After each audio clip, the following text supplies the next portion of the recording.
Ahoy, everyone! My name is Bobby Shortle, and I'm here with Nick Rocco Scalia, and together we are the Intrepid Filmographers.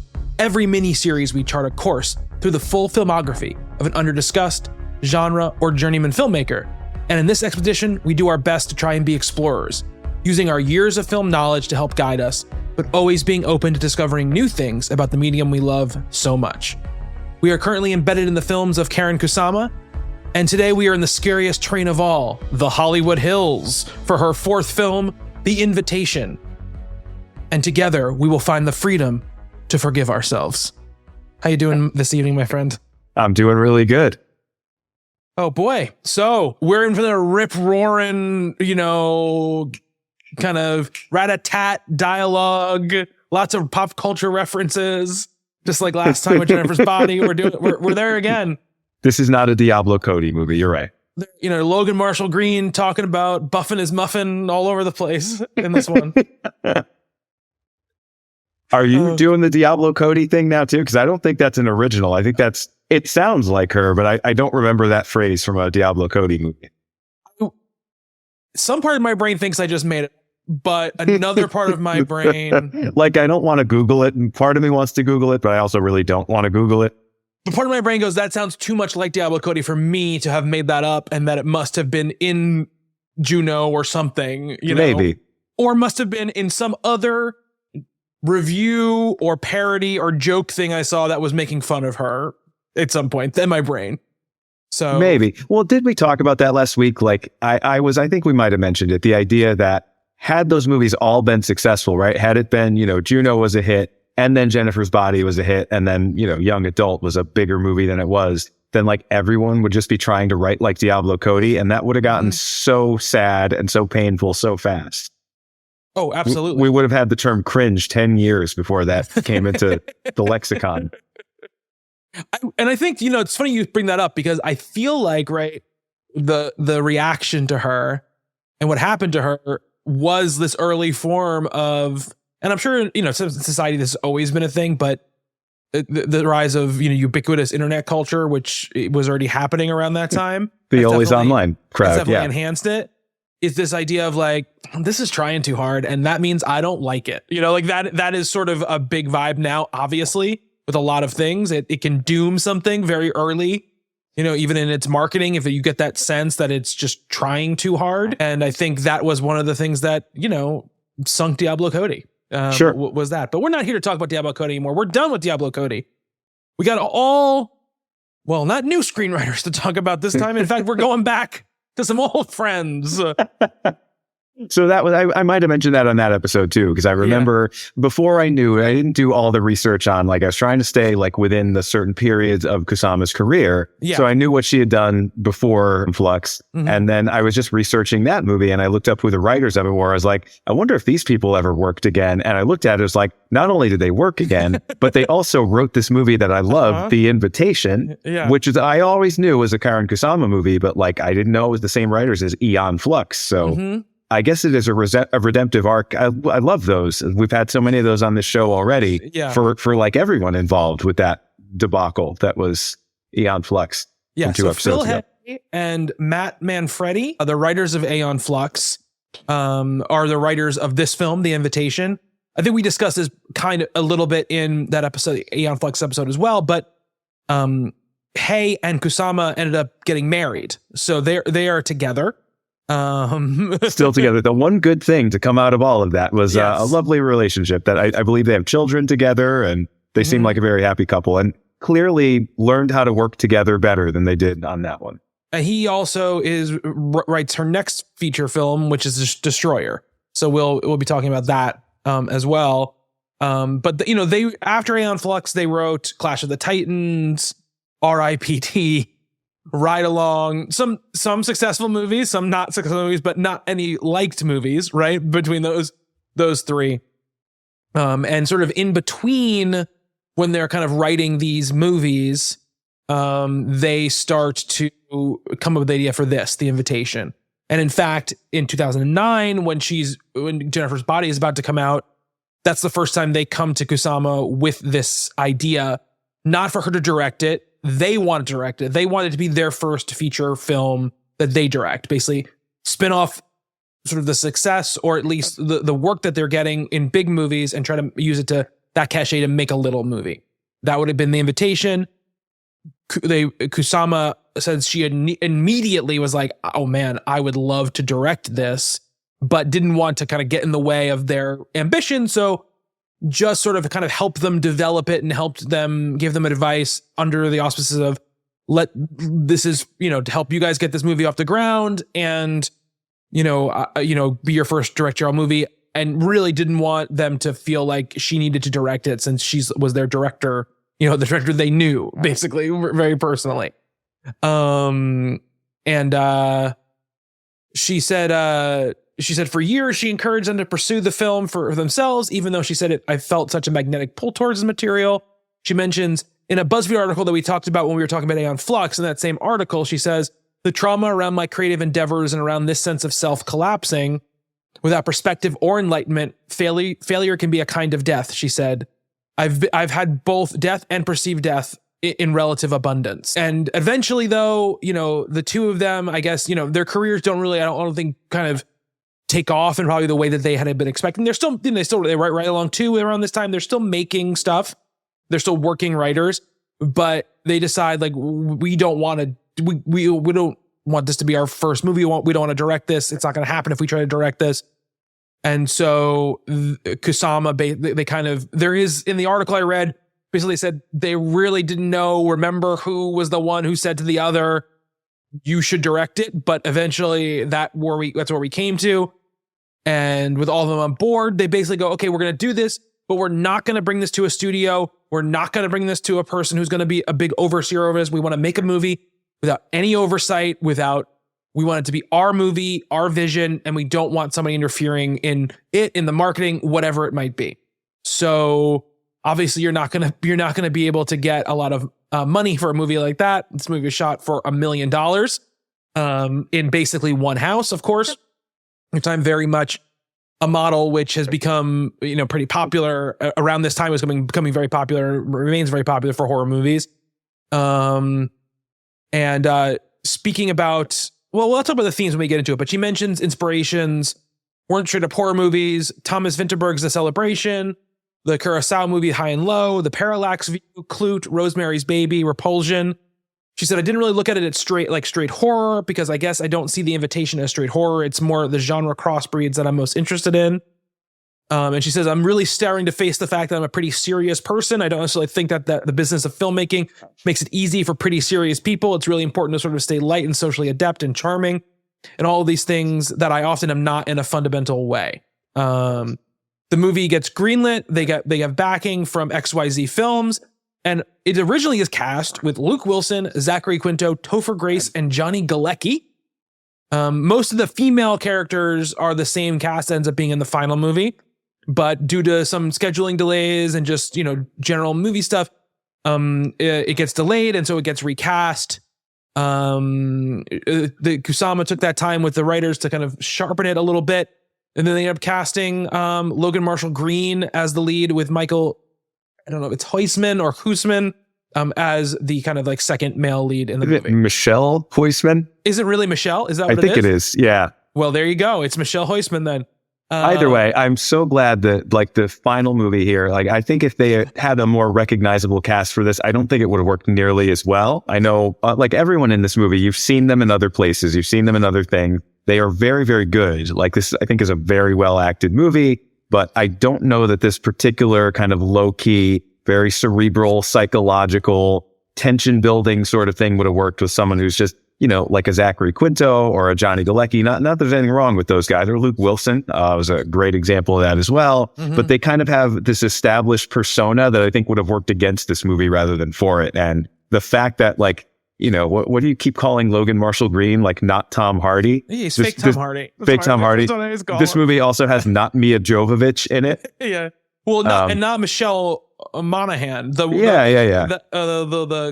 I know Michelle Monaghan anywhere. I know, but I'm saying she's a very similar look. Well, kind of. Not quite. Not quite as beautiful as her. My question to you is, I just a little fun thought experiment. Who do you think plays who with those people? Like, I'm imagining Luke Wilson and Topher Grace are the Logan Marshall-Green and Michelle Huisman parts. Yeah. I think probably Zachary Quinto is the doctor. Yeah, that's what I'm guessing. Yeah. And then I don't know who Johnny Galecki is playing. Is he playing the couple, the other, there's a gay couple, Quinto playing one of them, Galecki playing the other, I'm assuming, or maybe he plays like the guy nobody takes seriously. I don't know who he plays. Oh, sure. Yeah. What's his name? Ben? Ben, I think his name is. Yes. The heavyset guy. Yeah. I wonder, oh boy, and I'm going to mess up. John Carroll Lynch is in this movie. Oh yeah. We're going to talk about John Carroll Lynch. Terrific actor. And I wonder where he came, I didn't see in anything about this, where he got involved in the project, because he's very important to this movie. He's very, very good in this movie. Mm-hmm. And I don't know that anybody else could play that role quite as well as him. And he's probably the most recognizable, at least for me. I mean, I've seen him in a lot of things. I mean, he's a very recognizable character actor. I would probably say at this point, Logan Marshall-Green is post Prometheus, right? Yeah. Yeah. So I would say Logan Marshall-Green has definitely been in blockbusters, obviously, but I think kind of in the background of blockbusters. I mean, he's pretty central in Prometheus. It's been a long time since I've seen, but I mean, that's a Noomi Rapace movie to me. Yeah, but he plays like Noomi Rapace's like husband or boyfriend or whatever. He's the one who gets infected first and then comes back, and that's why she has to have like the, she has to have like the C-section of the best scene in the movie. Yeah, alien baby. He's the one who comes back. He's like, eyes are all bloodshot. It's so ridiculous. His eyes are all bloodshot. He looks terrible, and she's like, "Are you sick?" And he's like, "No, I'm fine." But anyway. So I should say Tammy Blanchard plays Eden, and the woman who plays Kira, I have never seen her first name ever before. I'm going to say it's Amayatsi. That's the woman I guess. She plays Logan Marshall-Green's character's current girlfriend. She is. They were cast very early, like before the male characters were cast. They were sort of in the mix when those other more famous actors were part of the equation at that point. But they shoot it over 20 days, like I said, in a house in the Hollywood Hills. At a $1 million budget provided by Game Changer Films, an equity fund founded in 2013 to finance movies directed by women. Kusama did say she missed the deep pockets of Hollywood at some times. I do see how money can be utilized towards a creative end, she prudently put it, but having the freedom to make her own film ultimately won out. The film wrapped production in 2014 and was released in 2016. Obviously, 2015 at festivals, 2016 to the public. 4 years after its initial casting, Logan Marshall-Green had some interesting things to say. He said, "I think Karyn does a great job of not spoon feeding. We as American audiences don't need that. We are consumers. We're not as much the producers we once were in the 20th century. We don't do universal healthcare well. There's a lot of politics we have problems with. But one thing we do really great is we devour narratives. We understand it better now in a way that we didn't before. I think it's time that people like Phil, Matt, and Karyn take the spoon out of our mouths and kick us out of the nest." He said he was very... Now we know where not Tom Hardy sits politically. Oh, yeah, absolutely. I was very... I know so little about the guy, so now I feel like I know a little bit about him. I was very adamant that we take the hero out of Will and make him the anti-hero. I was very passionate about Will not being so physically sound at the end of the movie. He's very equipped mentally, but he couldn't really back it up. He said Karyn built a world that was safe to be unsafe in, so we could let go when needed. So that's some backstory on The Invitation. So obviously this comes, 6 years after the last movie we talked about. It gets released in festival 6 years after, probably. Like I said, it probably takes about 4 years for her to actually go into production on it. And again, it's not a studio thing. It's, it's independently financed, and they kick it off. So we talked around a little bit. Nick, why don't you just give your general impressions? How'd you feel about the movie? You'd seen it before, right? I'd seen it before. And actually I wanted to ask you about this. So I saw it, you mentioned earlier, we were talking before the show. This was featured on Netflix. I think after it did the festival run, it got picked up by Netflix. Mm-hmm. And I remember reading the plot description. I was like, that sounds interesting, but this reminds me something about it, these affluent couples in a very nice house and this psychological drama thriller thing that's happening in there. That sounded a little generic to me. And I think the thing that sort of pushed me to actually invest and watch this movie was I saw Karyn Kusama's name on it. And I remember definitely thinking after Jennifer's Body, which I always thought was a good movie, at the last episode, I think it's gotten better for me over time. But I remember really liking it back then and kind of wondering what she was going to do next. And this movie that I probably would have passed up had it not been attached, or had someone that I cared about as a director not been attached to it back in, whenever I saw it, 2016, 2017. I remember I watched this because of Karyn Kusama specifically. So, just I never knew that I'd be doing a podcast about her or delving quite so deeply into her career. And I'm glad I have. I never thought I'd actually go back and watch Æon Flux. And I guess I'm sort of happy I did that. She was definitely the thing about this film that just kind of pushed me over the edge and made me want to see it. And I remember just being kind of mesmerized by it the first time and just really, really liking the interactions, it's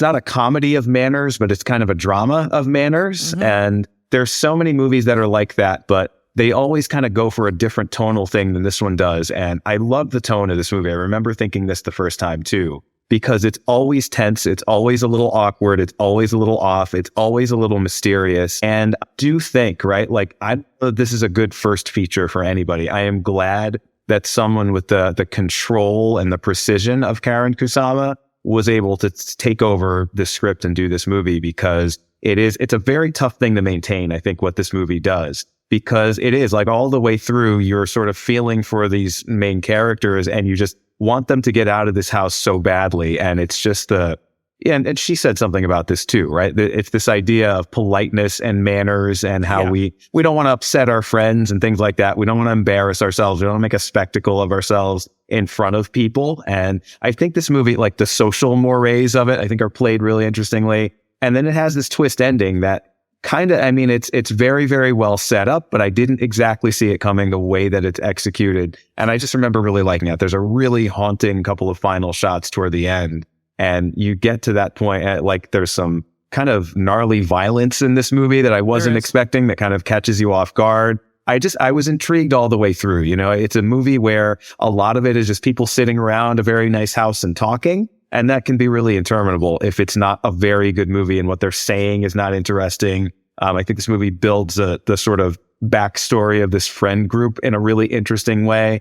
Definitely, I see a lot of myself and my wife's friends and my friends, our friend group in it a little bit, which is interesting. I think these characters are all around the same age as us. So I was kind of on board the whole time. I loved the ending. And this was one that I remember recommending to a lot of people. I really, really liked it at the time. If you don't mind the fact that it is a one location movie, that it is a lot of talk, it's never boring. Movies like that can get slow. They can get boring. But I do think a lot of it is the directorial control that she has. The pacing of this is great. And she's pretty good with pacing all around. Jennifer's Body moves like a bat out of hell too. And Girl Fight's a really, really nicely paced movie. Maybe her original cut of Æon Flux would have been as well.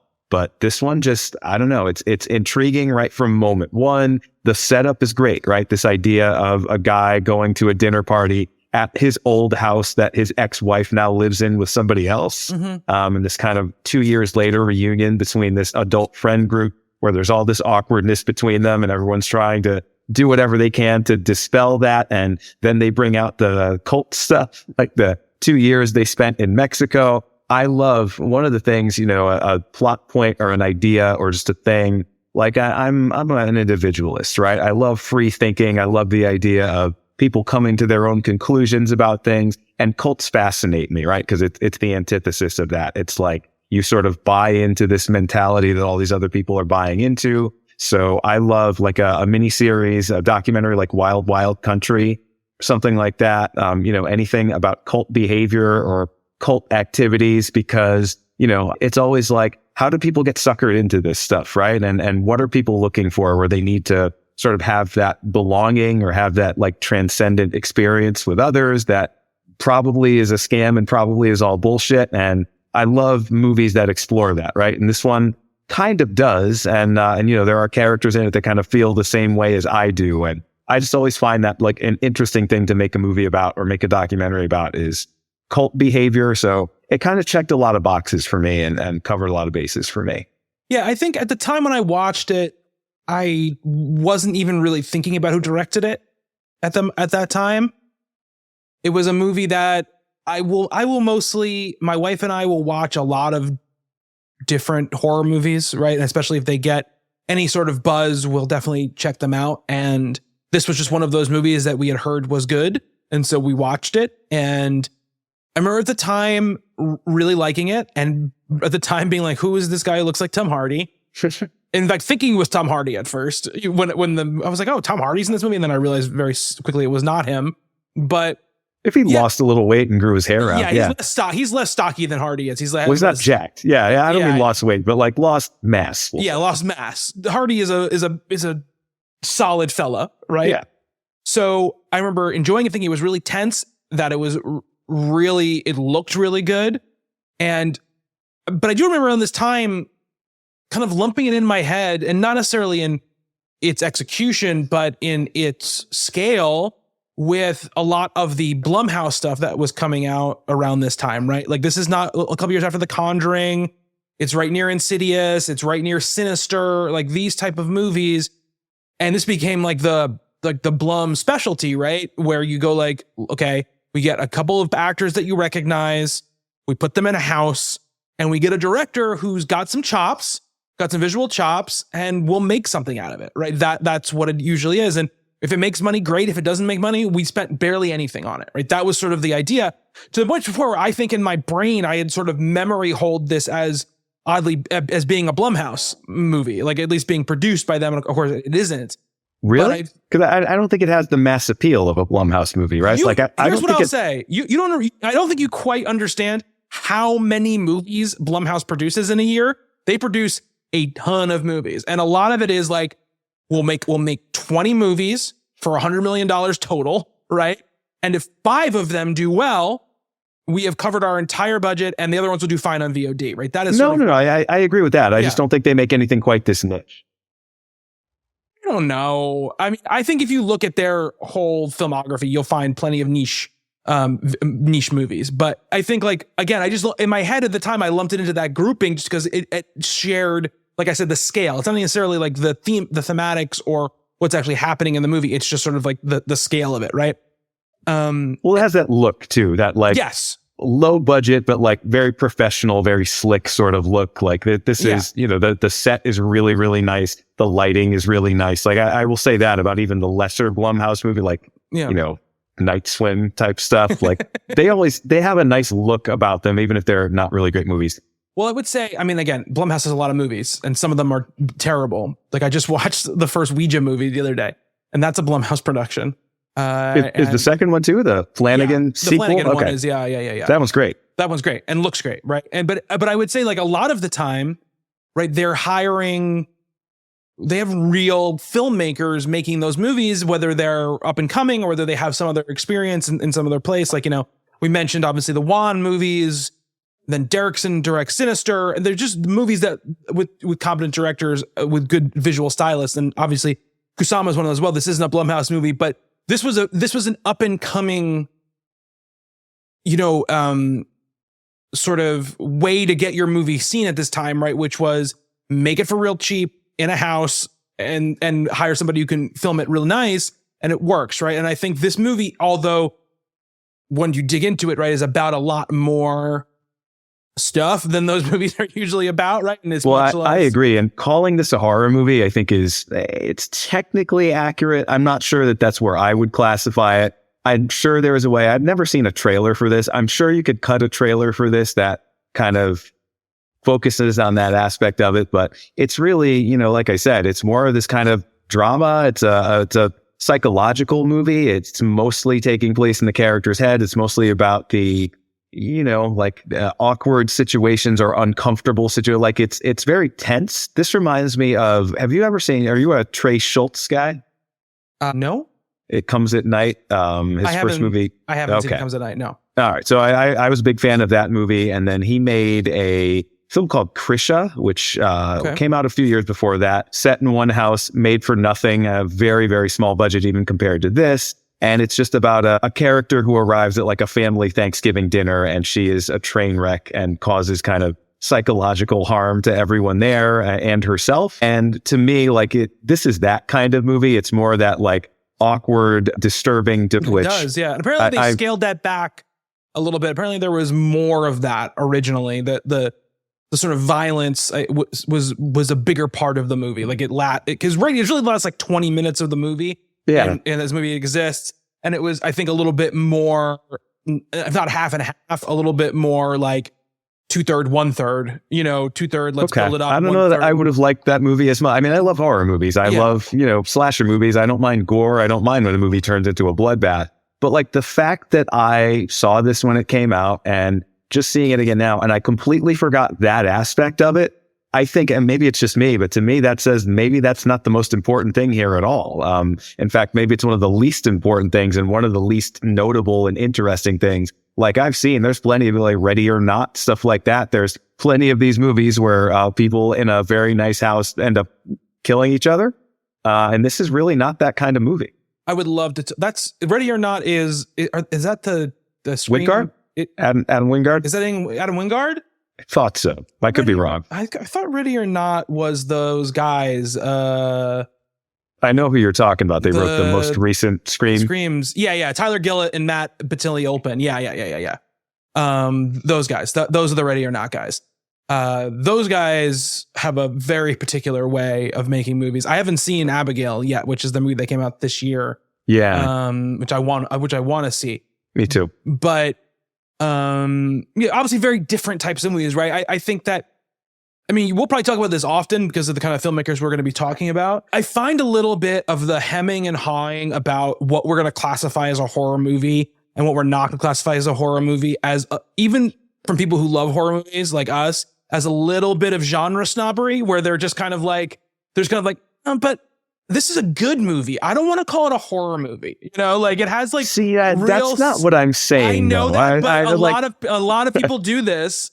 Right, where it's like, well, that's not at all where I was coming at this from. But it has other things than the horror stuff, so it's not a horror movie. And I'm like, it's a horror movie. The whole point of this movie is to lead to where we get to, right? That's the point of the movie to me. And so, well, quickly, you mentioned the setup real quick. I just want to tell, if people are just listening and not watching the movie, I strongly suggest you watch the movie. But if you're just listening, the setup for the movie is pretty simple. Really, it is, like Nick was saying, our lead character, played by Logan Marshall-Green, has been invited with his current girlfriend to his old house where his wife has remarried someone and they've been gone for 2 years, and they've suddenly reappeared, and they sort of invited all of their friends for this dinner party to welcome them back. And then things quickly becomes obvious that there's ulterior motives happening from the couple. They've become part of a cult or, some sort of religious organization, and they want to pass like a wellness group. Like someone compares it to Est at one point, which I guess was a thing in the 70s. I remember seeing that in the documentary at one point. And again, fascinated by that stuff. Yeah. And the other thing, which is played, it's a heavy note that is played throughout this movie, is that what separated this couple the first time around was they had a child who died. Yes. It was like about 6-7 years old. So, and they're both dealing with it in very different ways. Yeah. And obviously this kind of reintegration of personalities causes a lot of friction. And this is like the same house that they lived in, and also that their son lived in with them. And there seems to be something weird going on, but the movie is often playing with the fact that, is something weird going on, or is the Logan Marshall-Green character, whose perspective we're really in the entire movie, is he just having so much trouble letting go and is so traumatized that he is seeing things where there isn't something, right? That is a big part of what this movie is all about. And is he just resentful of her for finding a way to get over it? Is it just all of this personal stuff it has him on edge and is making him believe the worst in these people because they personally, harmed him, and he can't, mitigate those two factors. So that's what the movie is about. And, think it is what I really like about it, right? And I enjoy when premises are like this. The premise, they give you the premise very early, and they kind of just let you stew in it for most of the movie, right? And they don't overcomplicate it with a lot of details. They let you fill in your own ideas of what's going on. They let the actors communicate what they're feeling and thinking in expressions and physical acting rather than dialogue, right? a lot of reactions, a lot of the way the shots are framed and the way the shots are paced that really communicate a lot of what is going on here. I mean, one of the things I wrote down in my notes was there are scenes that are unsettling, but when you break them down, it really is all about just the framing, the pacing of the editing, the sound effects and the music. They're not really showing you anything creepy, right? But Logan Marshall-Green staring, at something and the camera slowly just sitting on him and then showing you a reverse shot and you're just hearing some sound effects of maybe kids playing, stuff like that. And you sort of a character out of focus in the background of a frame. Very often John Carroll Lynch just sitting there, not creepily, not doing anything creepy, just kind of sitting there, smiling or John Carroll just Lynch being John Carroll Lynch. Is kind of creepy. Just putting him in the corner of a frame is like, what's going on there? Yeah. There are just certain actors, right, who are like, they're their own set decoration. They're their own sort of prop, and he's one of those people who just communicates a lot just from being in a scene. I mean, sometimes it's just a woman with no pants on staring at you from a bedroom door. But I really like this movie. Not Mia Jovovich. No, not Mia Jovovich. This movie starts out really with this scene in the car between these two characters. You kind of set up what's going on. They've been gone for 2 years. It's going to be really weird, and your kind of most exposition you're really going to get in many ways in this opening couple of minutes, where he's explaining sort of like the status quo of the world as it sits right now for him. And then we get this kind of credit scene where they're driving. And I really like that it goes like really low frame rate. And we get very dragged frame, almost a shutter, strobe kind of thing. Yeah. Almost like, and I think it's intentional, right? It's like we're kind of headed into this bizarro world at this point, right? We're kind of leaving reality, or kind of leaving the normal world, and we're going into what is going to be the rest of our experience, which is this house with this really the party with the worst vibes you could possibly ever imagine. Really not good vibes in this party at all. And what you're mentioning before is Kusama does say, she says there's a huge theme we're playing with, the obligation people feel to be polite and the dangers of being polite beyond your best instincts. I feel like it would make sense to leave that party. And of course, someone in the party does. But I think a lot of people feel it as too much of a social transgression. It's hard to just get up from all of your friends and say, you know what? I'm weirded out and I'm leaving. So, and the character solution to this is always, well, let's just get another drink and we'll sort it out that way. Like, wine can solve this, which is never a thing. No. And there's a lot. In real life, it never has that line. He goes like, we're going to pretend like nothing weird's happening because Michael brought a bunch of good wine or whatever. It's an $8 million bottle of wine. So you got to give him that. Absolutely. So, and I think, because when you're watching the movie, I mean, I always try to turn this part of my brain off in movies like this and horror movies where you're kind of like, why aren't these characters reacting in the smart way people should act if they're in a horror movie? And you always kind of tell yourself, they don't know they're in a scary movie. They just think they're at a party with their friends, and they haven't seen these people in years. If they leave, who knows when they're ever going to see them again, right? They don't know if their sort of social standing, a social relationship hangs on the edge of a knife. So you can't just get up and leave. And also, even when the one woman gets up and leaves, they kind of dog on her after she leaves, right? Yeah. They're like, just so weird. Like, she's such a prude. Like, what's wrong with her? All this kind of stuff.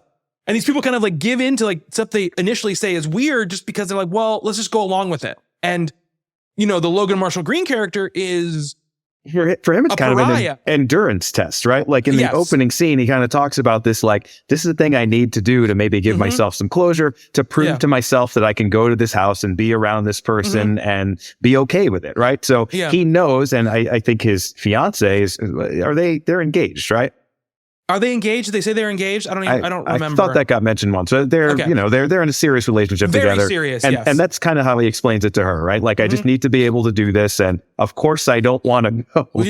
There's no part of him that wants to be there. But if he can make it through, then he kind of proves something to himself, maybe proves something to her as well. So like, he is kind of girding his loins for like the most uncomfortable night of his life. And it certainly becomes that, but not exactly in the way that he thinks it's going to be. But I sort of like that, particularly, he is the character that is the one that calls some of the other ones out on their bullshit. But he is determined, at least at first, to just get through this night, right? To just do this thing and try to be okay with it, be as okay, be the bigger person, whatever, and, prove to himself and prove to his ex-wife and prove to everyone that he's okay.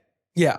And funny enough, I think between this and Jennifer's Body have this similar concept of like people who are friends, but so much of stuff has happened between them that there's a toxicity that's seeped into these friendships that really makes these situations not healthy to be in, right? And we have all these little scenes, right, where, Will, the Logan Marshall-Green character, is sort of off on his own, and characters will sort of peel off and come talk to him, and they're always very understanding. They're always, trying to, they can tell that they care about him, right? That they want to pull him back into this grouping. And because all of them are doing it, right, the script and her as a director are very much setting up this concept of,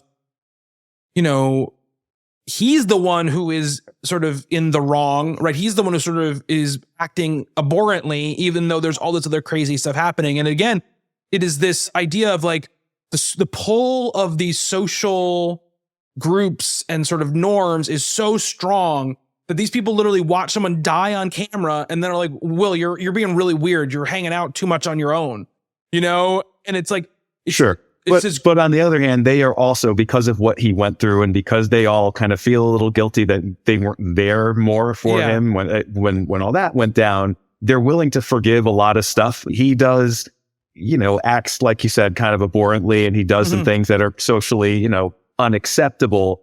But, even though it was years in the past, the grief, I think, lets him get away. Like, they're afraid to be mean to him. They're afraid to confront him because there's this sense that, they should have been there for him when he really needed them. And he, kind of just got away from them, and they distanced themselves. And so I think because of that, that's why there's like, I don't know, like you mentioned characters in horror movies, right? One, they don't know they're in a horror movie.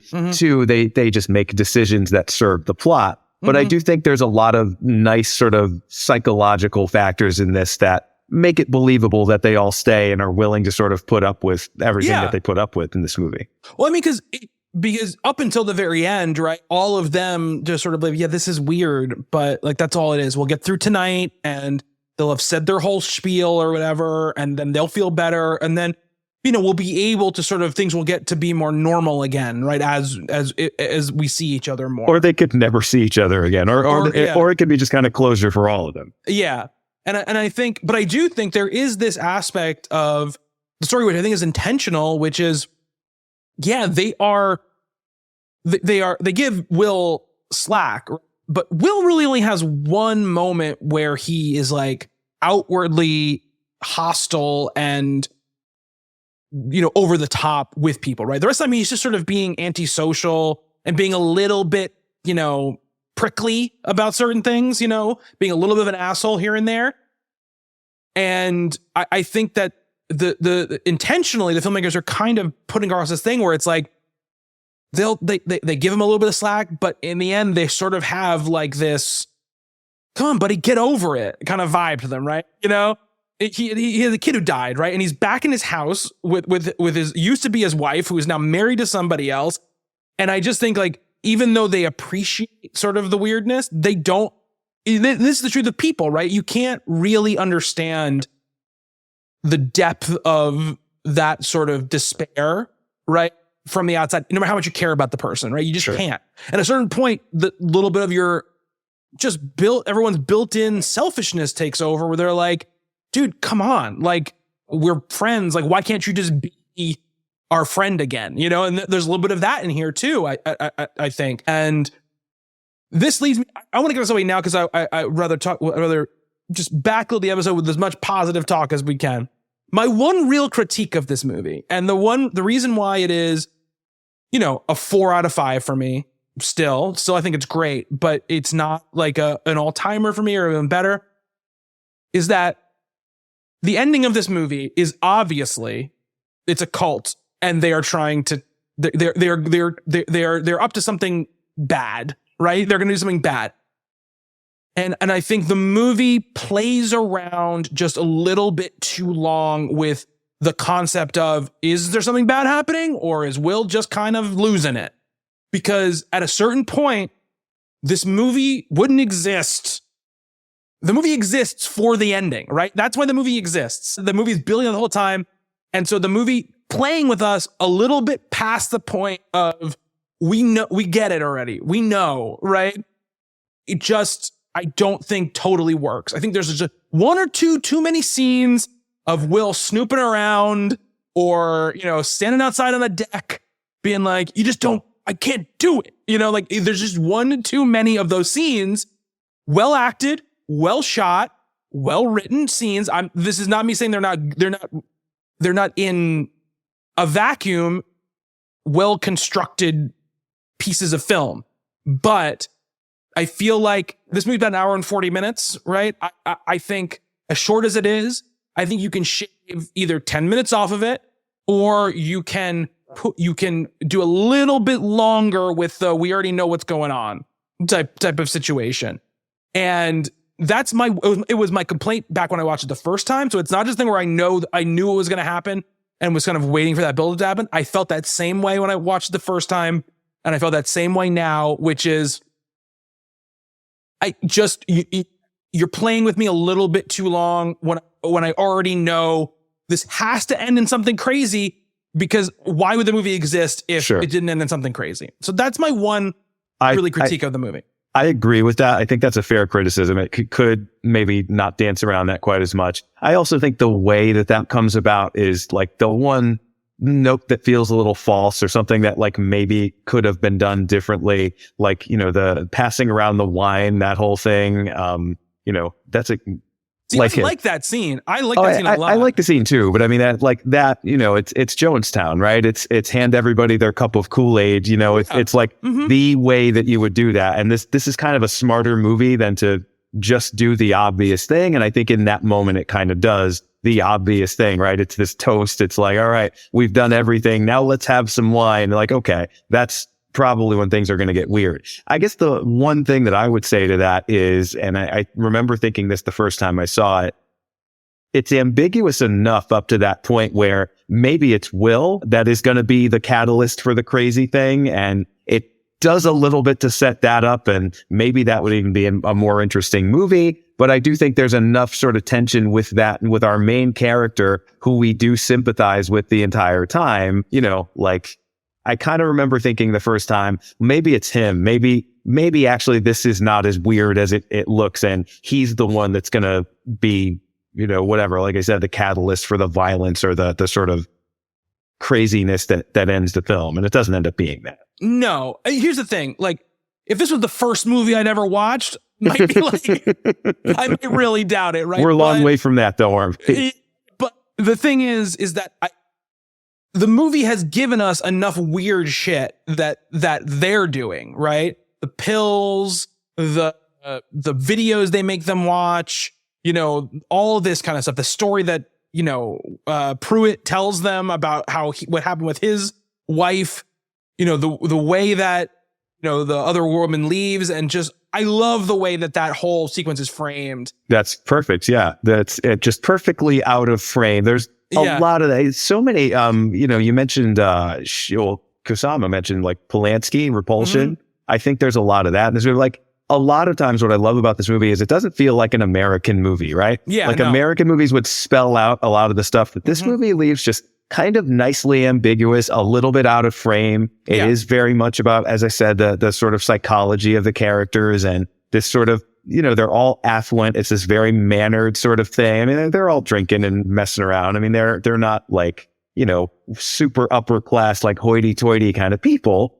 But on the other hand, they are, educated and erudite. And I don't know, this feels kind of European to me. And I feel, Michael Haneke, it sometimes has a little bit of vibes of someone like him. And I don't know, like you don't see that, especially not in a Blumhouse, Netflix special of the week kind of movie. Like this does, it feels like one of those kind of art house thrillers or dramas that have these kind of situations, these kind of characters. Yeah. Ozone. It's got like I feel a little bit of all those kind of filmmakers in this. It has that that everything is, like you said, so manicured on the surface, and right below it is something devious, right? That is just waiting to bubble out, right? And it's always under the surface, whether it is something huge, like what happened, the cult is going to kill everyone, or just how these people feel about each other and the things they're kind of waiting to say.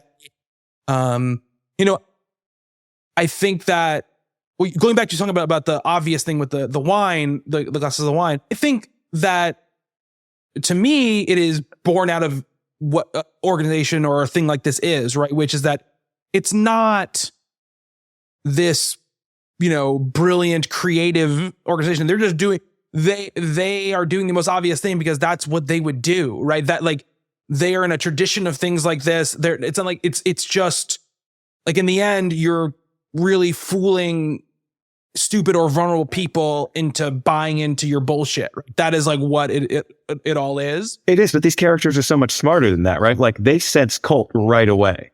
Like they're not dumb and they're not gullible. No, that's what I mean. So why are because they don't know it's a death cult, right? They don't know it's a death cult. Okay, that's fair. Again, let's talk about it. That we know it's a death cult, right? But they don't know that, and they again this like social pressure. These are their friends. They've known this woman for however many years, right? They've seen babies born and kids pass away, but they've seen the probably boyfriends and girlfriends pass along. They spend a lot of time together, right? You get that sense with them. So what, are they really going to believe that their friend is going to poison them, right? And that's why they're so resistant to Will pointing anything out, because they have a really hard time believing that there's anything above just kind of weird, going on, right? That they can't even get to the point where something. It's like your friend who gets really into yoga or CrossFit or something. Yeah. Like I think they sort of see it that way for a lot of this. Exactly. Yes. There's some annoying hobby that my friend has now that he's going to want to talk about. Yeah. Like I don't care about veganism. Or like I just don't care about like what the fucking the notes on the wine are. Okay, I just want to open the bottle and drink it. Right. Like this is like I don't care what kind of hops are in this IP. That's the exact sort of vibe, right? Sure. That I think they're getting across there. But there are all these red flag situations, right? I mean, that video they watch, I think Toby Huss, right, is like the cult. Oh, I love leader. That guy. Another it's so good to see him in this movie. Yep. Yeah. Shows up in a bajillion things, right? He's in a Reno 911 star, Toby Huss.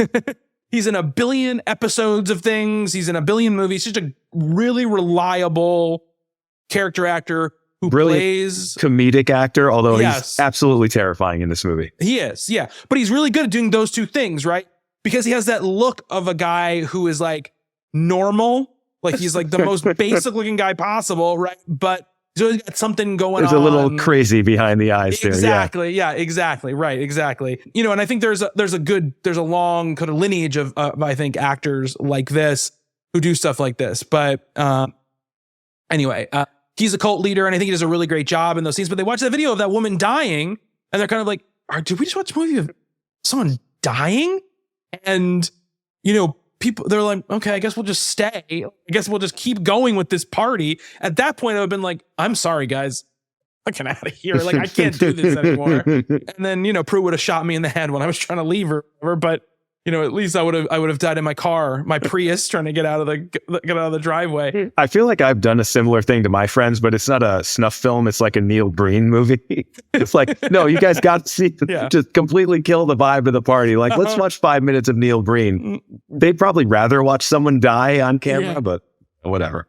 It's like when I used to come home drunk. We go to my buddy's house and we go there after we were out drinking. And he was trying to make me watch like alternative comedy stuff. And like, you're going to love this. And I'm like, I hate this. I would start walking home right now. I'd rather walk home than watch whatever you're going to make me watch right now.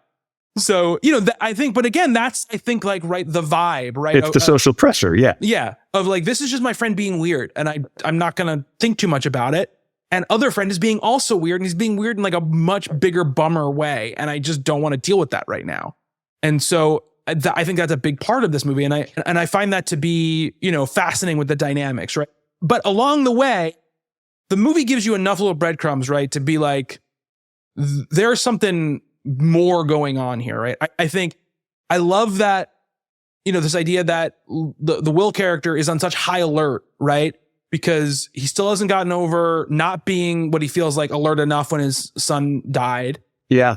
And he's still in this sort of like heightened, PTSD and he's back at the scene, right? It's almost like, the soldier going back to the battlefield, right? It's like he's so, his fight or flight is so tweaked right now that he's noticing and seeing everything.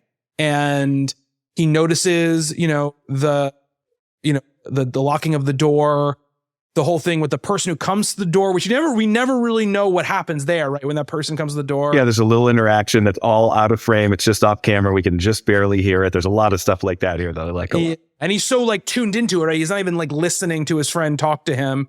He's just sort of really distracted. And I think that, my guess is extrapolate from the ending, right? That it's someone else in the area doing the whole thing, right? The whole invitation thing. Having another death cult party. Having a death cult party, right? And so, I think all that stuff is really cool. And in the scene where she what's her name? What's the Tammy? Oh, Eden. Tammy Blanchard is the actress. Eden is the ex-wife. Yeah, the ex-wife, when she slaps that guy Ben in the face, and she's like, nobody cares about what you say because you never take anything seriously, or whatever it is.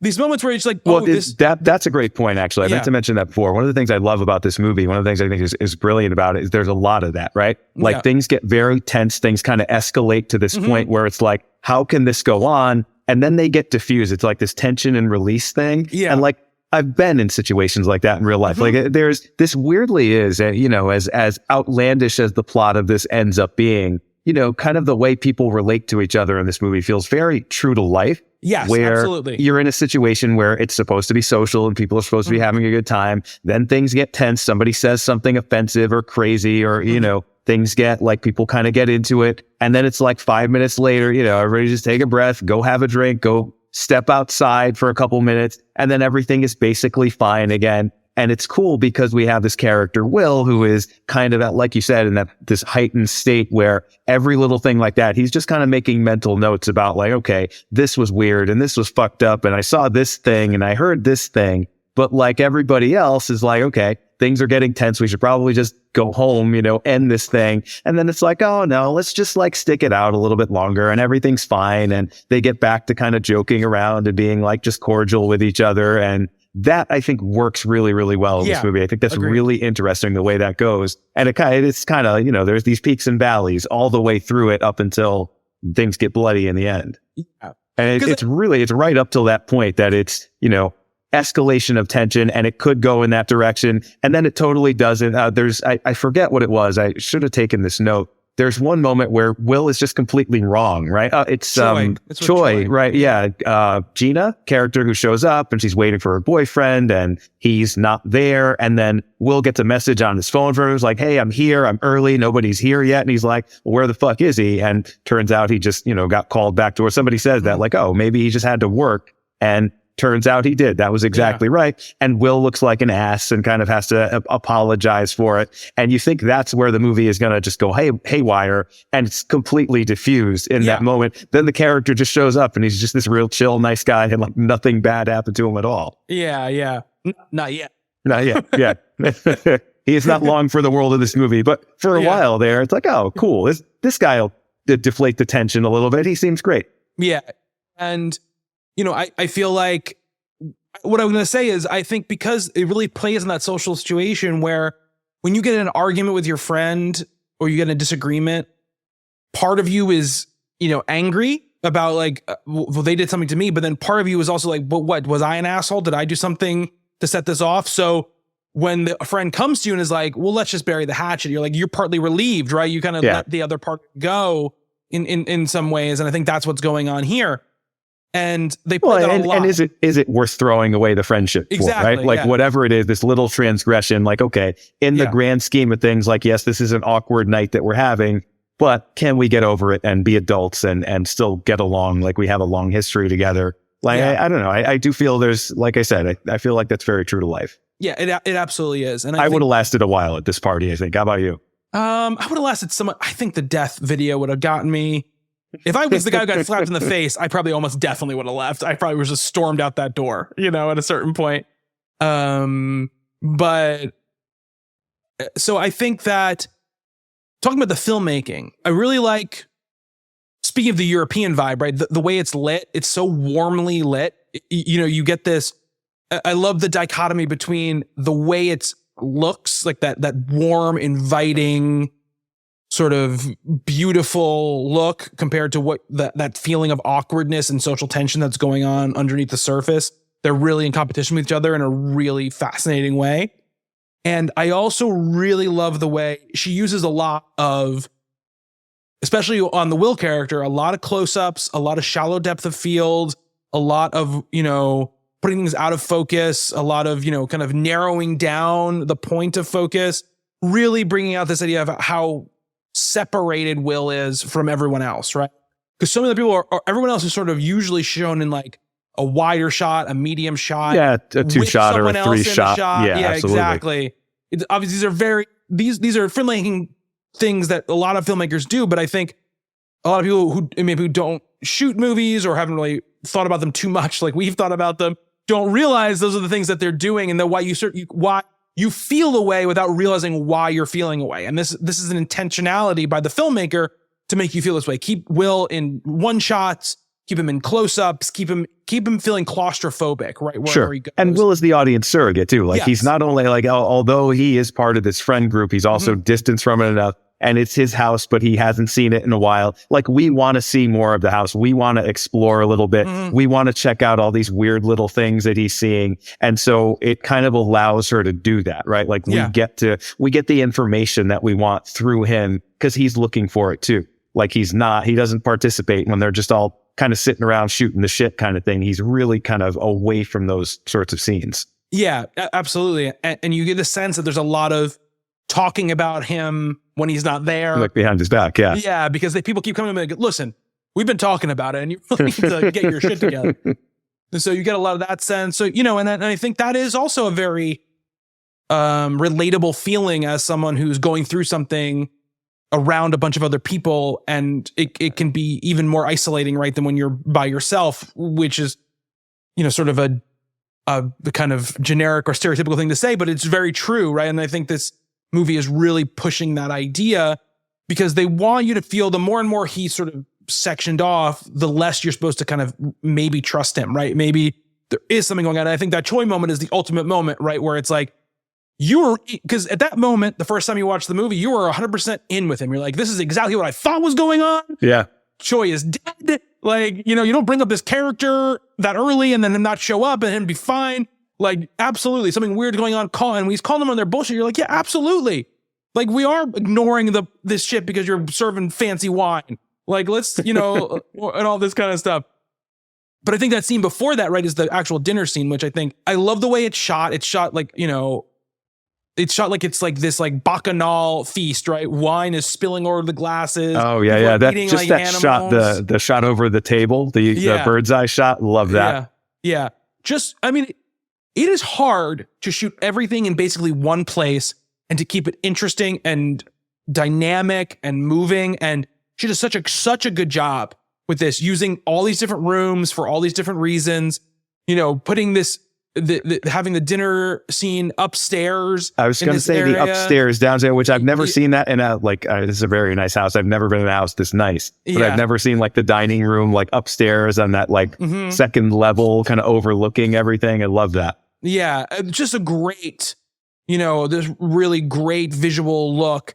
And, you realize though, like so this thing where he's kind of like screaming like to Kira, his girlfriend or fiance, and she's not hearing him, right? And you're not really sure, is he actually screaming at the dinner table, or is it just like in his head that he's screaming? He just feels like he's screaming, because then we get this quick cut to him being outside, looking out at sort of LA, and you cut back to the interior, the reverse shot of what the table looks like, and it's like very normally lit, like flatly lit almost, it looks just like a dinner table, where people were eating, and I think that I love that the way she plays so much with perspective in his eyes, and how the world does look different when you're kind of in his head than when you're removed from it in that way.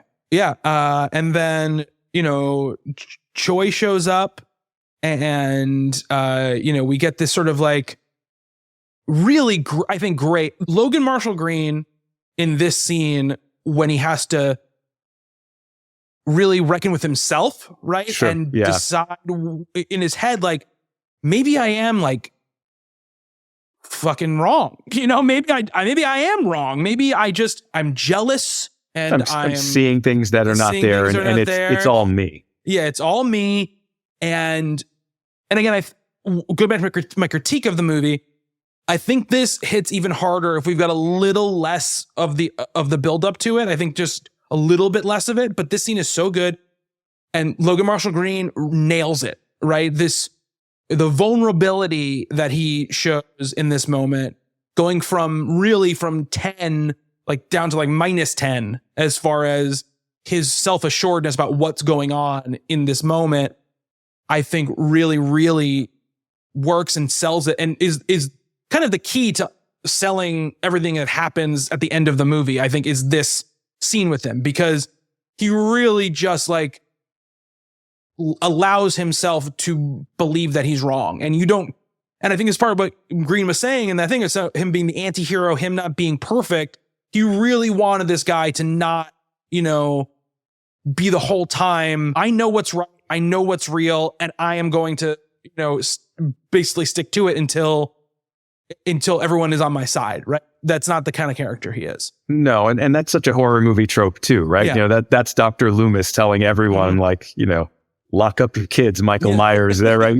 That whole movie, he's just trying to convince everyone that, no, I'm not crazy. This is a thing that's actually happening, which we see in almost every, and I love that this movie is ambiguous enough, like I said, almost all the way through until we get to the third act of it, where it might just be, or the weird stuff that he's seeing could mostly just be in his head, and he could be the problem as opposed to what actually the external problem that they face. I think it's very, and I agree with you. He's very, very good in this. He's great in this. Again, not an actor I'm super familiar with, and even though I've seen him in things before, clearly, but it's his movie. Like, it's kind of interesting here. Like, think of Kusama up to this point as a very feminist-oriented filmmaker.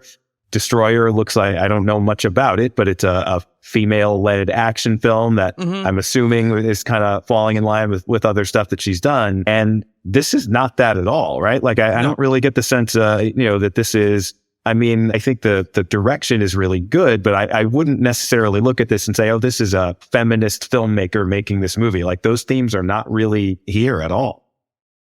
No, they're not. It's a male character who's kind of, like I said, he's our audience surrogate. He is the protagonist of the story. I mean, he's a fairly normal guy, but he's a good character, and it's his movie. It's his story. Yeah. We didn't mention this. I love that when the Michelle Huisman character comes out, that he's great in this too, by the way. He is great in this. Obviously he's in Game of Thrones. He ends up being in Haunting of Hill House, the Mike Flanagan Netflix series. He's great in Sure is. House. Yeah.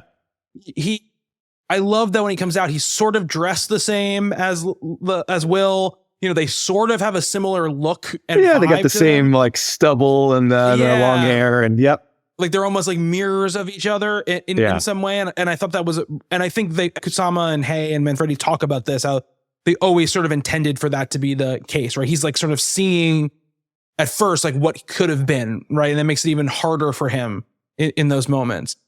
But him in that scene opposite Logan Marshall-Green, when he apologizes to him and then he kind of accepts the apology, again, it's another moment where the actors do such a good job of selling what the movie is trying to sort of like almost trick you with at that point, right? Where he seems like a really decent guy in that moment, right? David seems like a really decent guy in that moment where he's like, it's okay. Like but he looks pissed. He looks a little pissed, which is great. I think if he looks really serene, I think you don't trust him in that moment, right? No. He looks a little offended by it, but like he's never, what I love the way this character is played and the way this character is written is he's never outwardly sinister at all. Like, Will calls him out for the door locking thing. He's like, okay, I'll go unlock the door. Like, come on, man. It's never unlocks the door. He just leave the key in the door. So if somebody wants to leave, Well, I mean, just that whole, the mechanics, the business of it. But like, you could have easily like a lesser version. I always talk about like what the lesser version of this movie would be. And I think the lesser version of this movie is, there's just kind of that craziness behind that character's eyes as well. And you never really see it, No. He might be a little weird and a little loopy, but he actually does seem pretty nice and pretty reasonable, aside from the cult associations and all that stuff. But like, he's a normal person in some sense, and he's never outwardly scary. I mean, I think Pruitt is. Like, Pruitt comes off very sinister, and again, it's maybe just the John Carroll Lynch factor, which is weird because most people came to know him like I did through Fargo, where he's just like such a teddy bear of a character. He is. But I just think of him in Zodiac. That's what I always think.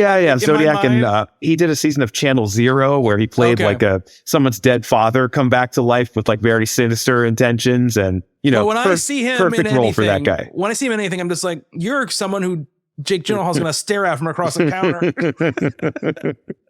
He played his share of serial killers and things like that. But in this movie, you can't really escape that. But I do think the David character is not that at all. And even Eden, like she could come off a little, femme fatale-ish or a little sinister also, but she's not. I mean, we kind of feel sorry for her. Like, if anything, she's just bought into this thing that like maybe she shouldn't have been so gullible, but like in her grief, even that we can sort of understand. And I think there are like, the performances in this are very good. And this does not tip its hand too far in that like weird Lynchian horror sort of, uncomfortable thing that it's going for. I do think, again, I gotta hand it to Karyn Kusama. Like, it's a very good script, but I think with a lesser director, I think with someone who, is not as trusting of their audience as she is, you kind of plant seeds here that don't need to be planted. And she mostly avoids that. And I really like that. And I mean, I think all the things that are in her other like, good movies that she's done, I think are here from a filming perspective. Like, there's a patience in her filmmaking. There is the willingness to let frames linger.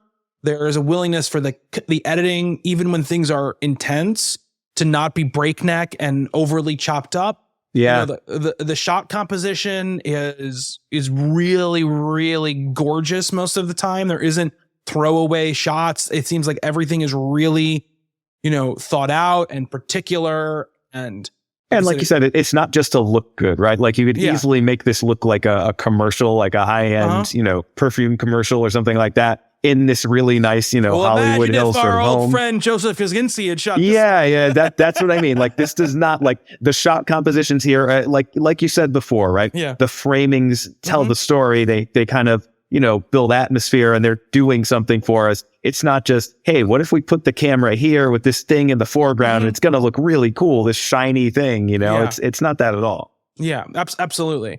And I can't believe we're talking shit about Joseph Kosinski now. I love that. I'm not talking shit about him, but you think about I get exactly what you're saying. It would have looked like an architectural digest. Yeah. Like Spiderhead. Like, I like Spiderhead way more than you liked it, right? But that thing is shot in that same way. And I feel like that's it. That sterility, which has its place and can really communicate something, right, would not work here. No. If there was a sterility here, and it's not just because there are a lot of filmmakers who would do it that way, I think that it would not play the same, right? And I think, we'll bring this up as we go through these things a lot of the time, because I think a lot of these people we can kind of compare these to the lesser versions, like you're saying. Like, speaking about, I don't remember if we were talking about, I think we were talking about pre-record, I don't remember. No, we're talking about record, Ouija, and Mike Flanagan's Ouija 2, right? There's a big difference when you have a real filmmaker making the movie, right? There is a voice and an intentionality and a direction, right, to what they're doing. And this is like outside of sort of the auteur theory, which is that everything is right. Everything is theirs, right? It's from top to bottom. But this is saying she looks at this material, which she obviously lived with for a while. Obviously someone very close to her made it, but she connected to the material and she came with a take and a style, right? And that really elevates what is a good script into being, I think, even better movie, right? Because this is one of the times where the medium of movies elevates what's on the page. Because, and I think the actors have talked about this, there obviously is a lot hidden from you, right? You don't really learn what happened to Logan Marshall-Green's child, except for little things here and there, little clues, and he said, we had to communicate a lot of that stuff just with sort of looks and the way we delivered lines. And also it's the way she sets up shots and what she chooses to show, what she doesn't, what the sound effects do, what the score does, all this kind of stuff brings all that stuff together. And so I think, more than anything else, or more than any of the other movies we've watched of hers, Girl Fight, because it is all her, right? And forget about Æon Flux, Jennifer's Body is really a really strong authorial voice from the writer that she's bringing her style to and her filmmaking chops to, but it's not even there is an overwhelming take right above even her take on the movie. This, I think, in many ways of the movies we've watched, other than her original or her debut feature, I think really showcases what she can do as a filmmaker when she's allowed to just bring what is her to the thing that she's doing, right? And I think that's what this movie really does, if that makes sense. Yeah, no, I agree completely. Okay. Like, I do think all along she should have been making movies like this, and maybe the big studio, big budget stuff was not for her. I mean, look what happened when they kind of forced her into that situation. Like, nobody was happy with that. And this, I mean, it's a success. It's very good. And like you said, I mean, I think her work kind of elevates this material, and it just shows, I mean, she is a very, very good filmmaker. But I do think, the palette or the canvas she's working from is this, great actors, minimal locations, small budget. She said she missed the studio budget, but like, if she had another 10, 20, $30 million to spend on this movie, how would it have been different? Other than we're just casting more recognizable people that I think would have undercut the nice subtleties of this movie, Like I said before. Right. I don't think she needs $20 million, but she probably would have like $5.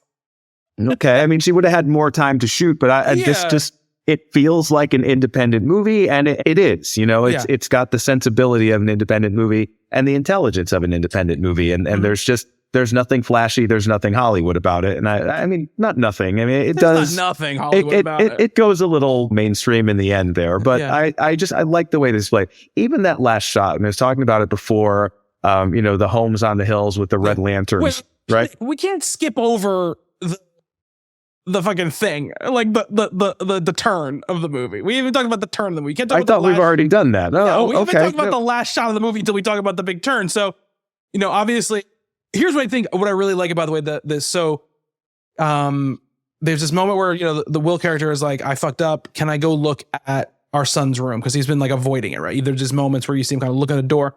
He goes in there. And you get this like really tough flashback where he sees his son and lying in bed together. It's really tough. And that was the moment where I was like, man, like, knowing what was going to happen in the movie, I was like, I don't know what the fuck I would do. You know what I mean? Like, I don't know would I react like him? Would I react like these people who joined a cult? I don't even know. I can't even judge them because I don't even know like what that would do to me. Right. And you really feel it in this moment. But then, of course, he doesn't let it go without doing a little more snooping. He's got to do a little bit more snooping. First, he sees David turn the lantern on in the backyard, right? That happens in this moment. Then he sneaks in, he looks at David's computer, and he watches a video of Toby Huss basically being like, tonight we affirm our faith. Basically very cult leader shit, right? But does flat out say, drink the poison and come join us or whatever, whatever, we're all going to die together. He doesn't say that, right? So you still can have some amount of doubt if you're choosing to have doubt in this moment, right? And this is when he goes up. Can I interrupt for just a second? Because you are, around my age. You're younger than me, but do you remember the Hale Bop cult in the late 90s? Of course. The white sneakers. And do you remember the video of that guy, Applewhite, I think his name was? I don't remember the video. Oh, they definitely showed it. It was on 16 Minutes or something. They did. I remember watching that and just, that was before I got kind of as fascinated with that stuff as I am now. But it was a very similar thing where he's this very soft-spoken, grandfatherly looking guy. And, it was like an ASMR video before there were those things. And he was basically just speaking to his followers of this cult. And I remember they showed it on something and I was like, that is scarier than any movie I've ever seen. And this little moment where he picks up the laptop, and like all laptops in movies, you open it up and immediately there's that thing that you need to see. Playing. Yeah. It's like that specific video, but it reminded me a lot of that. And I think I read that somewhere that was one of the influences or the inspiration on this was that particular cult, that particular case. And I remember that being a pretty big news story back in the day. There were a lot of them. A lot of them died, and it was very bizarre. Like I don't remember what I was watching, but they had video of the bodies with the white sneakers on, dead in the bunk beds in their compound or whatever. And that was pretty scary stuff. Scary. I remember being very unsettled by that, and very unsettled by that guy, because he wasn't that sinister. He was very, like I said, calm and soft-spoken, and was talking about, I think they were, what was it? They were going to rendezvous with the mothership or something. It was an alien. They were worshiping some kind of alien god that was going to take them all. Who knows? They were going to ride Halley's Comet, and we don't know. Maybe they're doing that right now. They are transcended humanity and they're flying through space. But at the time, I just remember being like, holy shit, that's terrifying. And I do think, it's this great, whether this is a horror movie or not, that was the scariest moment in the movie for me. Not when it got violent, but just sort of seeing this video and kind of just the memories that brought back of, when this happened in real life, and how it was very similar, how the character kind of approached it in the same way. And that's the point when things are about to get pretty nasty here. Yeah. So you see that, right? And I think intentionally, right, it's supposed to still just give you just a little bit less information so that you can have this moment, right, when he goes upstairs and they're passing out the wine glasses and he's starting to put it all together, right, where he has to make the choice, right, to be like, no. I have to believe that my instincts here are right, that there's something fucked up going on. And unfortunately, one of his friends drinks a little bit of the glass before he starts knocking all the glass out of people's hands and screaming at them. And then I really like the sort of rope-a-dope we get where, the one woman tries to attack him. She's like, fuck, you messed it all up. She's screaming at him and she kind of gets her head knocked into into the side of a table. And then we were distracted by that. And then we realized that his friend has died, right? She's poisoned and she's died. And then it all kicks off. And Pruitt, goes into his sort of just kill mode, right? Just like the John Carroll Lynch character just kind of goes, he's just like, well, this is my time. It's a fine line there. Yeah, I'm going to do my shit now. But what I really like about this, there is your tendency where a bunch of people die really quickly because they're all sort of still trying to figure out what the fuck is going on, right? This doesn't make sense to them. What's and we've never seen a gun, right? There's a lot of shooting that happens here, and it's not a Chekhov's gun situation that was not planted earlier in the movie. Someone just has a gun and it gets used a bunch of times. Yes. Which I like, actually. I don't want that stuff. I don't want that foreshadowed. Yeah. Plus, it's America. You don't have to foreshadow it. Everybody's got guns. Yeah. Yeah. And I totally believe that someone like the Pruitt character would have a gun. So 100%. Yeah. We even talk about, he gives that monologue where he talks about how, I mentioned a little bit in passing, but how he killed his wife. That he's so good in that fucking monologue. He is. It's so good. Oh my God. So, but the thing I want to say about this is we get this scene, right? All the doors are locked. All the windows are locked. We think it's just down to the cult members that are left. And, Will and what's his fiance? Kira. And they hide for a little while. They see one of their other friends get killed. And then they're sort of sneaking around the house. And we get, they end up being able to eavesdrop on this scene between David and the ex-wife, Eden. And I love the acting in that scene because that is the moment where you realize she is hopped up on whatever drug she's been taking to try to stay calm, right? Whatever those pills are, you can see barbiturates, you can see how strung out she is, right? In her eyes, right? That she's on the edge of a knife right now. And you can also see from David, like you were saying before, this isn't evil, master plan, right? This is he's not the cult leader, right? Because I think there are points through this movie where if you think this is a cult situation that he's the guy. He is important. And it seems like he's really not at all. He's just another follower. And, he just happens to have the nicest house. Yeah. And you can tell how in pain and how desperate he is too. Right. Yeah. He's also not okay. And all this pretending where this thing has made us serene, it's just not true. Right. That falls away. Once their plan doesn't go exactly how they want it to go, it falls away like that. Right. And I love that scene. And then we get the very violent scene where Pruitt tries to kind of confronts them in this, it looks like it was like a movie theater. It's a screening room. Which is exactly what I would have if I had that house. We got a classic, there's supposed to be a door here, which they had covered up, since he lived there. And Kira, beats the hell out of Pruitt with some sort of statue or something, or a vase or whatever it is. And he dies. And then we get sort of the last confrontation. Until we realize one of the other characters has survived. And the three of them, take out David. And then really sad scene, right, with Eden, where she kind of shoots Will in the shoulder and then kills herself by shooting herself in the stomach. Right.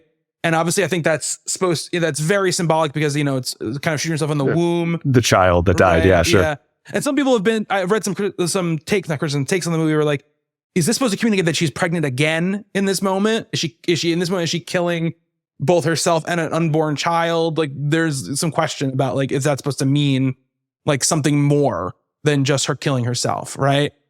Who knows? It's on the text of the movie, but it is, I think, a very pointed way of her killing herself in that moment. I think so too, but I think it's more symbolic of the, the loss, the void that is at the center of her anyway from losing a child. And, and it's when she admits that she misses the child. And exactly. Yeah. And they have a really nice scene together, even though it's really sad, obviously. It's a really, I think, powerful scene between the two of them. And then, we go outside and now we can talk about this last shot because it is an amazing shot.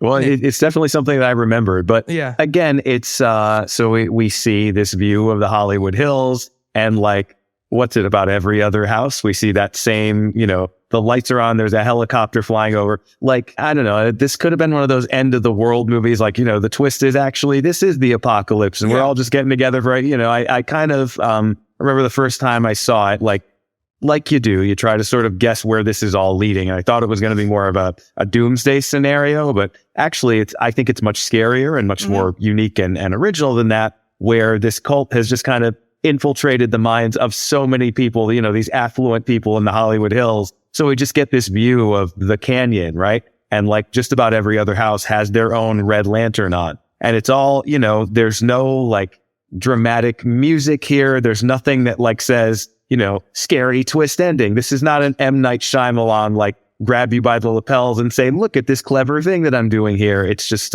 very sort of serene landscape, not a landscape shot, but a very wide shot of the homes in the hills with the lights on sort of very subtly. And, if you missed that moment earlier, which it's easy enough to miss if you're watching this on Netflix and not really paying attention, it's very easy to not catch the thing about the red lantern. But then you see that this is happening basically all over town, right? At the same time, what we have seen in this movie has played out, dozens and dozens of times over. I love that as a twist. I love that as an ending. And I love the way it's played. It's quiet. It's much more disturbing for being quiet. And they do sort of check off gun this, right? Because early on when they first revealed that they do this thing called the invitation, right? And some of them know, other party guests know about it. Well, is that name of the group?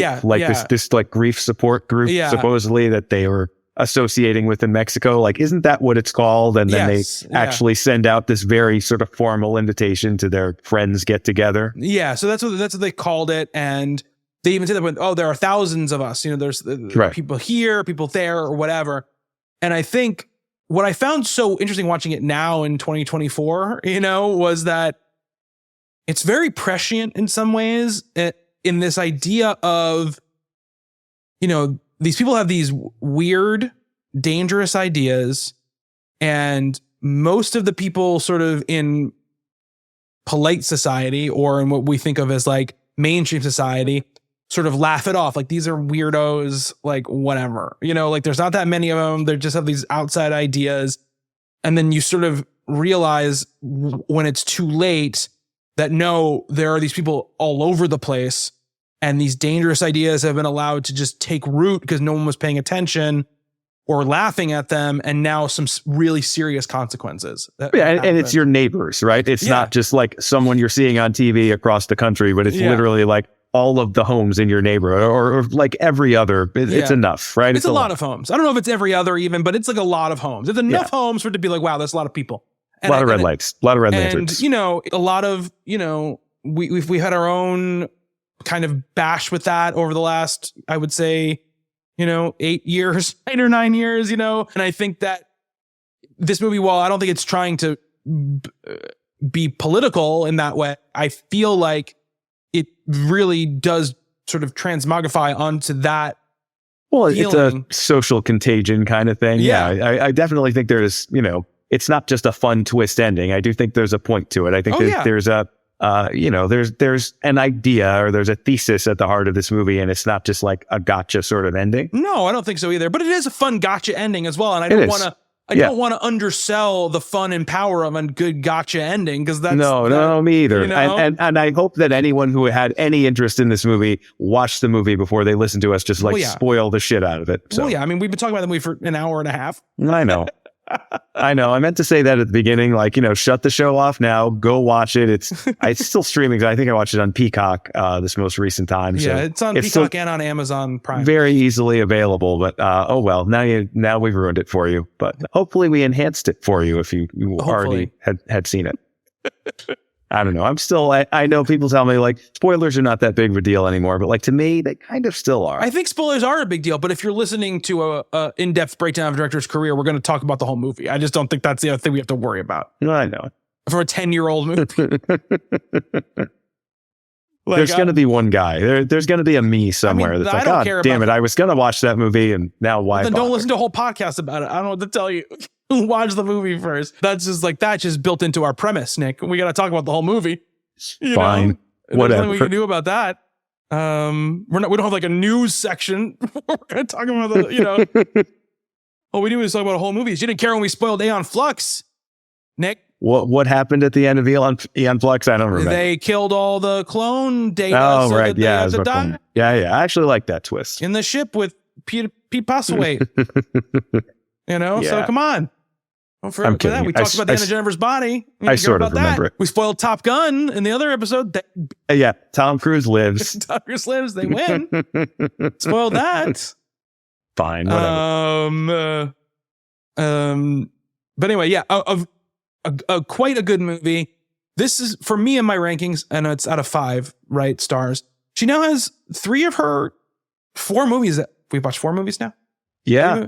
4 movies we've watched. This is the 4th. Yep. 3 of her 4 movies are 4 out of 5 stars for me. Yeah, I think I'm the same way. I don't I liked Jennifer's Body a lot more than I always liked it. It got better for me. I really liked Girl Fight a lot. Æon Flux was not the disaster that I thought it was going to. I mean, we've made fun of it a lot, but you know, and I think a good natured way. I mean, it's not as horrible as its reputation might tell you that it is. Yeah. And I'm very excited to see Destroyer. Like, I do think, I kind of knew we were going to, like, having seen this movie, right? And when we first started kicking around the name of Karyn Kusama, I was like, oh, well, she directed The Invitation. That movie's amazing. The other stuff, you know, that I haven't seen, whatever, you know, it's like, we know what she's capable of. And I'm kind of glad, you know, that was what made me think this is a director we definitely need to talk about, because look at what she did here. I mean, it's that makes her kind of part of the conversation. It wasn't, you know, I always liked Jennifer's Body, but again, as you said, it's kind of more of a Diablo Cody movie. So maybe that was a fluke in some sense. And I hadn't seen Girl Fight. But yeah, I mean, she really kind of reveals here what's so great about her. Yeah. I'll say this too. I know we made fun of calling him fake Tom Hardy. I feel like if Tom Hardy didn't exist, Logan Marshall-Green would be a bigger star than he is. Could be. Yeah. It's unfortunate how much he looks like him. Not even joking. Like, I believe that. I was looking up, like, I was like, what else has he been in? Right. Just to see, like, what else. He was on 6 episodes of 24, which I don't remember. I watched all of 24. Well, not all of 24, but I watched like all the main beginning season, all the seasons before they came back. He was on 9 episodes of The OC. Played someone named Trey Atwood. I'm not an OC watcher. So I was not either. There was a lot of stuff on at that point in history. I just never caught that show. I was too into Lost, I guess. Yeah, we have 2 OC alumnus in a row in her movies. We had Adam Brody and now Logan Marshall-Green. He's in Across the Universe. He's in Brooklyn's Finest. And then he was in Devil. That's right.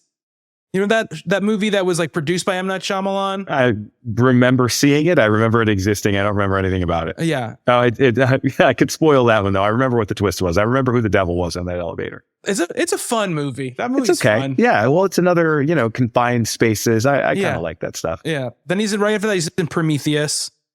And then he's just like in a lot of random stuff. Does The Invitation. And since The Invitation, he really hasn't done very much. He's done some TV. He's in Spider-Man Homecoming. I mean, he's in Upgrade, which I haven't seen Upgrade. Oh, Upgrade's good.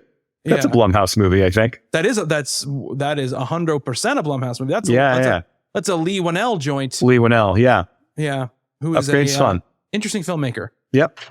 He probably is going to be, depending on, when we get to him, feel like he's showing up on this show. Oh, for sure. He has such an interesting career. Yeah. Like what he ended up doing. And he's got that Wolfman movie coming out. He does, yeah. Yeah. Which I watched the trailer for and looks kind of interesting. So yep. I'll never miss a Wolfman movie. No, I even saw the Joe Johnston one. I did too. Another future subject for the show. Yeah. For sure. I'm looking forward to seeing that again, actually. Yeah. But anyway, yeah, so this was a cool movie. We got Destroyer next week, which is her most recent feature film. I know so little about it. I really know nothing about it, to be honest. Yeah, okay. I also know nothing about it. I mean, I know Nicole Kidman's in it. I have intentionally not really looked at anything about it because I just wanted to go into it as cold as possible. Want to make a prediction since we know nothing? My guess is it's like a female-centric Nicole Kidman starring take on like a Liam Neeson action movie. I mean, if that's what it is. I know, that sounds awesome, right? Maybe I oversold it there, but that is my prediction for it. Yeah. So, I mean, that'd be a lot of fun if that's what that is. Like she's going to be a badass, older action hero type character. I mean, it is called Destroyer. I guess that would make sense. Maybe interesting title though. I don't know.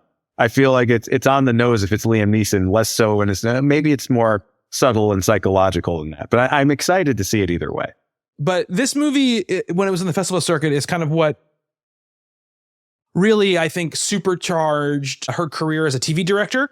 Because this movie is going the festival circuit. It gets a lot of attention. And then she gets hired to direct episodes of *Halt and Catch Fire*, *Chicago Fire*, *The Man in High Castle*, *Casual*, and *Billions*. Like, it was really good in *Halt and Catch Fire*. Who? Toby Huss. There you go. Yeah, so it must have built a little friendship there. And yeah, I really liked that show. Anytime anyone mentions that, it's like, check that show out. It was weird and unique. I've never seen anything like it. It was about a subject that was just, how could you possibly get a show on TV about this? And it was just awesome. Yeah.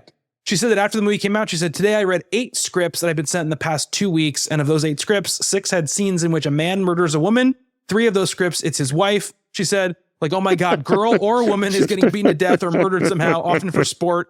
And we're supposed to just feel that as unfortunate, harsh reality of the world. It's the stories that also need to change. I really like Karyn Kusama. I don't know. I like her style. I like her attitude. Yeah, she goes she takes no shit.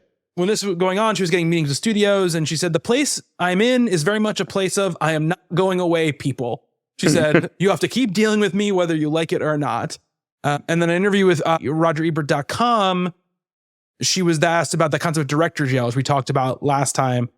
And she said, "Look, I don't know why. I guess because there aren't many women working the kind of variety of spaces that I've had the opportunity and privilege to kind of work in, that there's this extreme scrutiny about my career. And I just don't know what the value of that scrutiny is, except perhaps to point out the relative rarity of my career trajectory," which is what we are hopefully doing on this show, right? Yeah. Is painting this picture of her career, this 20 plus year career that, when she's had the chance to at least make the movie she wants to make, I think has been very successful in quality wise in what she's delivered. So there's not really box office to talk about with this movie. Obviously it came out really very, very limited, made I think $500,000. And then it was very quickly on streaming services.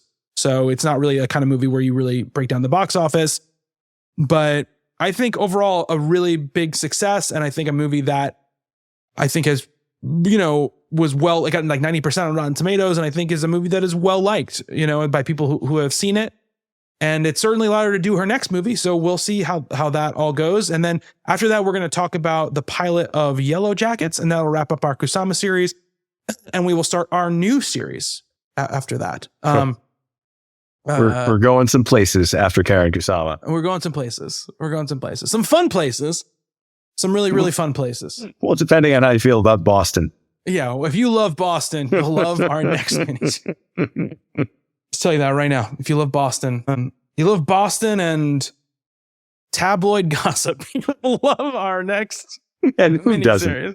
Who doesn't love those two things? I read a very, very funny tweet the other day, speaking of Boston, that said, I love that the fantasy of Good Will Hunting that Matt Damon and Ben Affleck created was, what if someone from Boston was smart? That pretty much is the premise of that movie. Yeah, they dared ask the question, what if someone from Boston was smart? Which I thought was a very funny tweet.